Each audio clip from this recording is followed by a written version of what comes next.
नाशिकच्या मालेगावातील सवंदगाव शिवारातील गिरणा नदी पात्रात अडकलेल्या 15 मासेमारांना वायुसेनेच्या हेलिकॉप्टरद्वारे रेस्क्यू ऑपरेशन करत वाचवले खरे, पण या घटनेत वायुसेनेचे हेलिकॉप्टर SDRFचे पथक, मालेगाव अग्निशामक दल यापेक्षा त्या 15 मच्छीमारांना मालेगाव म्हाळदे येथील मोतीलाल नाईक या आदिवासी योद्ध्यानं गिरणा नदीच्या भल्या मोठ्या पाण्याच्या प्रवाहातून त्यांच्या मासेमारी करण्यासाठी वापरण्यात येणाऱ्या पारंपरिक ट्यूबच्या साह्यानं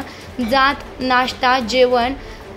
पाणी नेऊन दिल्यानं त्यांचं सर्वत्र कौतुक केलं जात असून त्यांचा व्हिडिओ देखील आता व्हायरल होत आहे। त्यात प्रशासनाने या आदिवासी योद्ध्याची दखल घेऊन त्याला सन्मानित केलं पाहिजे अशी मागणी नागरिकांमधून केली जात आहे।